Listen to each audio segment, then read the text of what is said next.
Today is June the 7th, and this is the 7th of my experiment in speaking directly instead of writing articles or trying to write another book.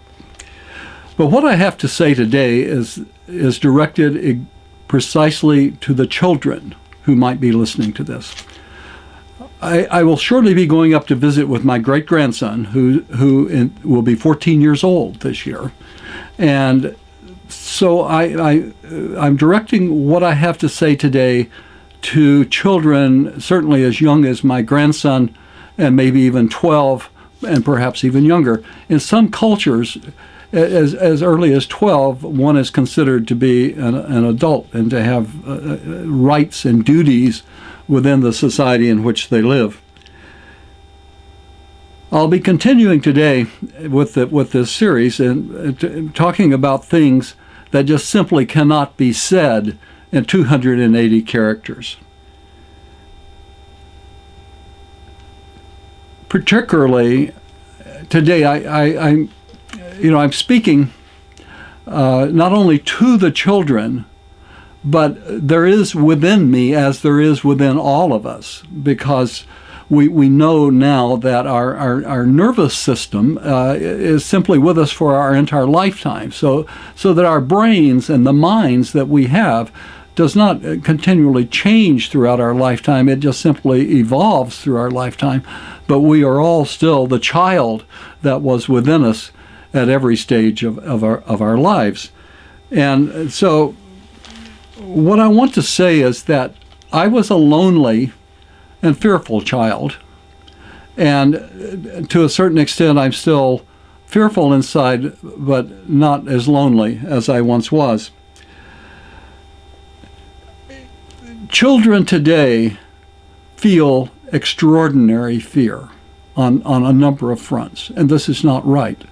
Childhood should be a time of exploration, an exploration with the freedom from fear, so that children can grow up to be strong and responsible and confident adults, and will be better at making the decisions that go into the making of their life. So with that,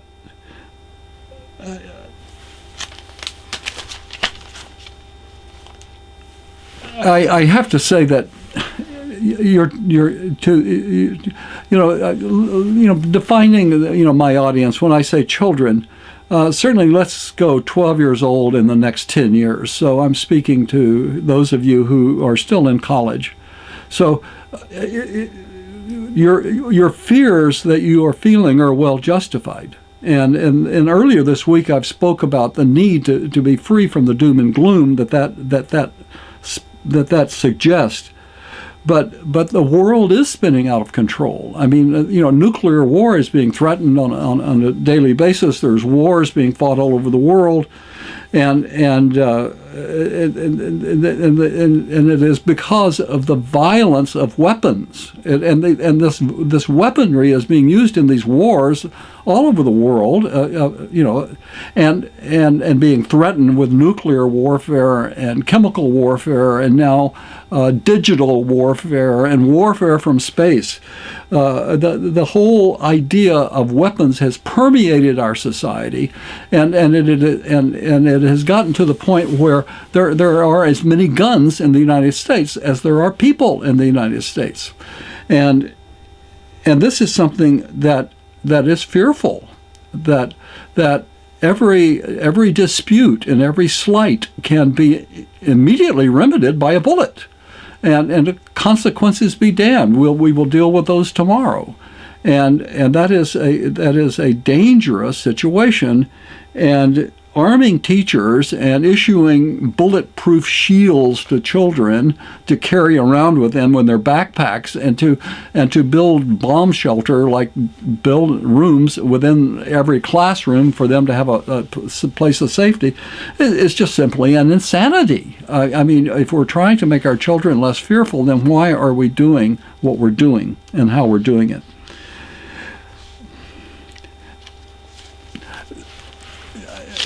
The Second Amendment was earlier in this week, as I have talked, I've talked primarily about the Ninth and the 10th Amendments as being the reservoir of our rights of liberty, and the place where our consent to be governed is protected and recognized. But we have a Second Amendment to the Constitution, and it was put in there for a reason, and that is to defend the rights of liberty. And that is, the nation was just being formed, and every state had their own militia, which they had organized for whatever reasons, in whatever manner and means that they had, to protect themselves within their societies as states that recently united. But the Second Amendment is in fact a right. But let us also think about this for a minute. Let us just say that there is no disagreement of anyone in this room, and I am here alone, that the Second Amendment protects our right to own and possess firearms. And also, let me say, based upon a background in law enforcement and law, that also we all have a right in this country to own a car and to drive a car. You say, well, that's not, there's no amendment that says that. Well, there is. It's the 14th Amendment that gives us the right to equal protection and due process of law.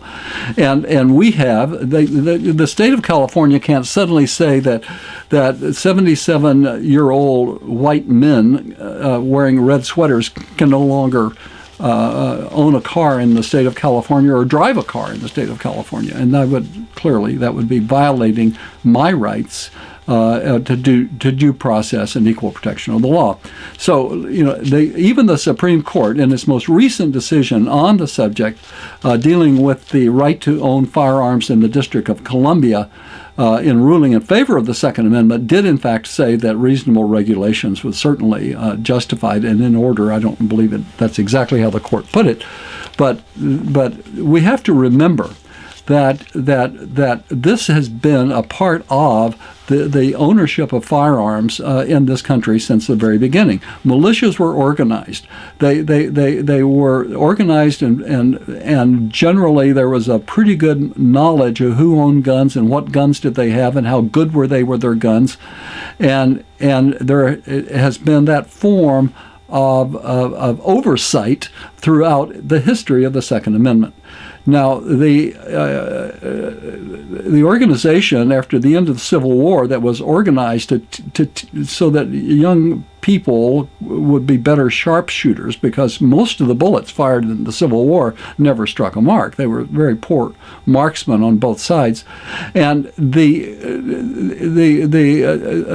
attempt to educate and train people in the use of firearms had an emphasis on essentially on its regulation, on the fact that the organization supported laws dealing with certain firearms to be considered dangerous, like machine guns and sawed-off shotguns and things like that have long been against the law in virtually every state in this country. And these were all reasonable. That in other words, if the Second Amendment protects the rights of liberty, then the rights of liberty are also in play in that Second Amendment right, because the rights of liberty underlie the entire Bill of Rights and is there paramount. So we collectively, the organization that I'm speaking here is a tiny minority of the people of this country that actually believe in and belong to that organization. It's primarily supported financially by the firearms industry in this country, and it has tried to move this organization from the position that it originally had in terms of promoting firearm safety and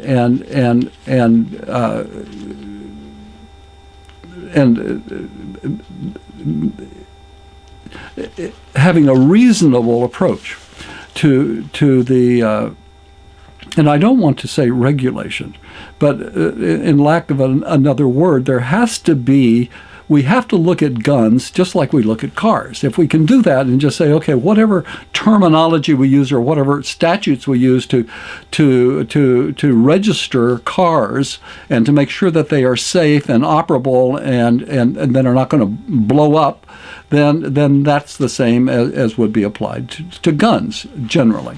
And secondly, that would be for the safety of the owners. As for the owners of firearms, then certainly, just like driving a car, there should be some reasonable standards by which you have knowledge of the use of your firearm, and you won't just be waving it around, pulling the trigger ignorantly, thinking that you won't kill someone if the gun goes off. Now, within that same thought, everybody who drives a car in this country, whether it's a rental car or your own car, has to have liability insurance on that car in case you're in an accident. And certainly that same line of thinking could certainly ensure that every person who wanted to own a gun in this country had a right to own that gun in this country, but that gun would not be likely used in a school to threaten and scare children. I mean, that's the standard. Let's look at our approach to how we deal with this in a way that ensures that our children can go to school and to feel safe in their schools without worrying about a classmate or someone invading their school in essentially a bout of temporary insanity. I mean, usually it's a suicidal operation, and we can avoid those things by being more sensible in the manner in which we exercise our constitutional rights. For myself, I own a gun. I have a gun. I would love to put that gun at a monument here in my city of Long Beach in front of City Hall, that there be a magnificent monument of people who decide they don't want or need or want to keep the gun, but they just want to get rid of guns. From their own life or from whatever good reason, they donate the gun, and we construct a magnificent monument to safety and security and to peace in our society. For all of the young people, I really want you to feel that you are not alone. That we are older, but we are with you on this. And the vast majority of us in this country, believe that we can make our schools safer, a less stressful learning experience, perhaps, so that we understand that that public education is a matter of right, and that health care is a matter of right, and that we will ensure that our children receive a good education and are healthy. Before I leave, I want to take a few minutes and speaking again to the children, I want you to understand how it is that I look at us. In my book on the Holocaust case, on my book, on a book of mindkind, my little book as a philosophy, I dedicate it to the children of mindkind on Earth, because it is my belief that we are a part of a species of intelligent beings who have existed throughout eternity, for throughout all of the universe and its associated universes and dimensions, and from wherever mind comes forth. We know that out of the earth life came forth, and out of life came, to a certain extent, intelligent life, and we became a part of that intelligent life until we evolved to the point where we developed our minds. And at this point, we are what I call mindkind on Earth. Certainly, mankind is overly chauvinistic in today's age. So mindkind, I'm speaking to you as the children of mindkind, and essentially the philosophy can be explained in just a minute. First off, is we're not alone. We're not alone in the universe. Indeed, the evidence is overwhelming that we are just constantly watched and have been watched for a very long time. And certainly ever since we developed atomic weapons. At about that time, there is in the historical record of the world the sighting of numerous saucer-like craft which come and go and almost seemingly at will and without reference to the physics as we understand it. You can almost Google UFO news almost every morning, and somewhere in the world last night or yesterday, a sighting was made. And we now have cameras from our fighter jets that clearly demonstrate the presence of a force, if you want to say, of an entity beyond who we are. And clearly what I propose is that this is a beneficent, caring, loving part of us, because we have just simply been watched ever since these wonderful nurseries such as Earth that exist throughout the universe. Perhaps there's only one such planet. I mean, there are billions of planets in our galaxy, with an equal number of stars almost, but within all of those, perhaps there are only very few that are warm water planets out near the edge of the spiral galaxy around a warm yellow sun that has a big, huge moon that churns the tides and washes the land and creates the weather that gives life a head start, and is here as our nest. And we're here to learn to fly. And we will then fly into the universe and into eternity as it is, and into other dimensions, and perhaps backward and forward in time. Perhaps those we see watching us are just simply ourselves from the future, coming back to see how we're doing. And there are two things, though.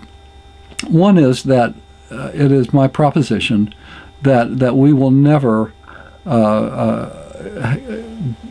be able to escape from Earth from our nest until we overcome the latent diseases, the brainstem diseases, just like our nearest 8 neighbors have of deception and violence and war, and that is something that has to be overcome. As humans, as we understand that what defines our species is our minds and the operations of our minds, then we will overcome that and realize that growth is only possible in the presence of truthfulness and peacefulness, and that is how we will evolve.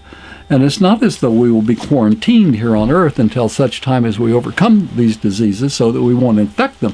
They don't exist out in the rest of the universe. It is only as we begin to evolve into mindkind that we have to deal with deception and violence and hatred.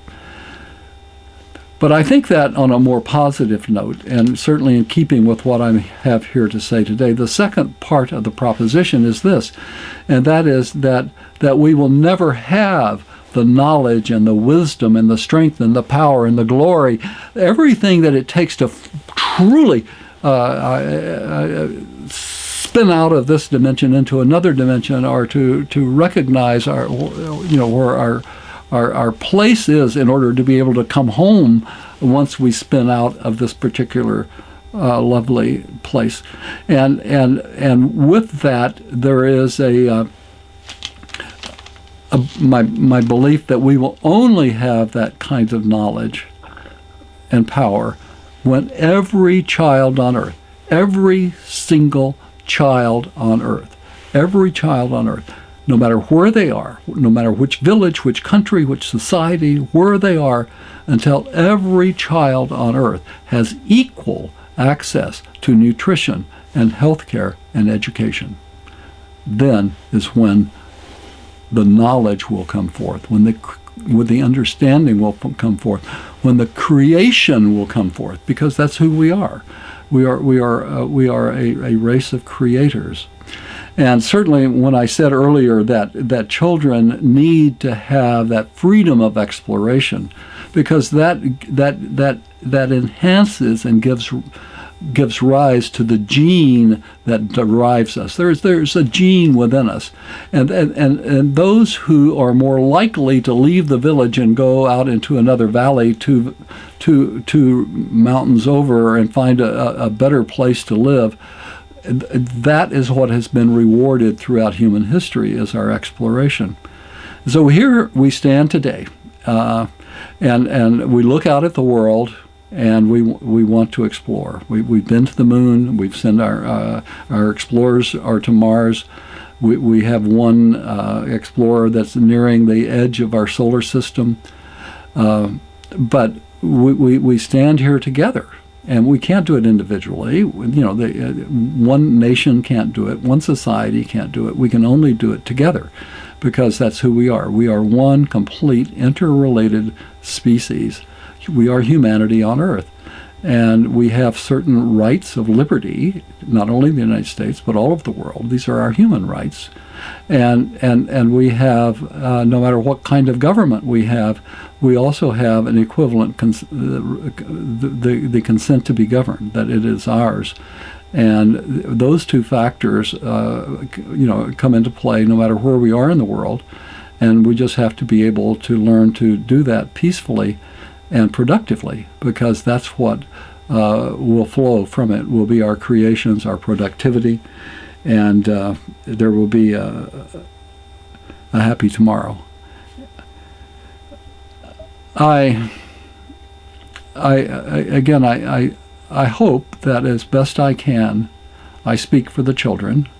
Nobody has appointed me to do this. I didn't. I volunteered to represent the children of the Holocaust, and in a way I volunteered to represent the Dead Sea Scrolls themselves in order to get them published so that they could help us understand the world we live in.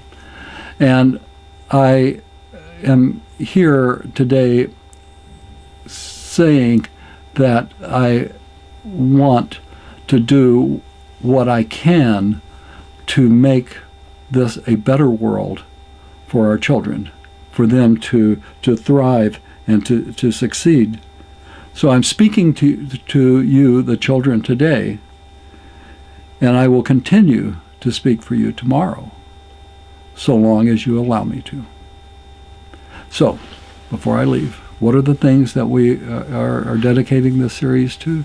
There are three things. One is that you speak out, that you register, that you vote, that you defend your rights of liberty, and that you proclaim, that you protect your consent to be governed.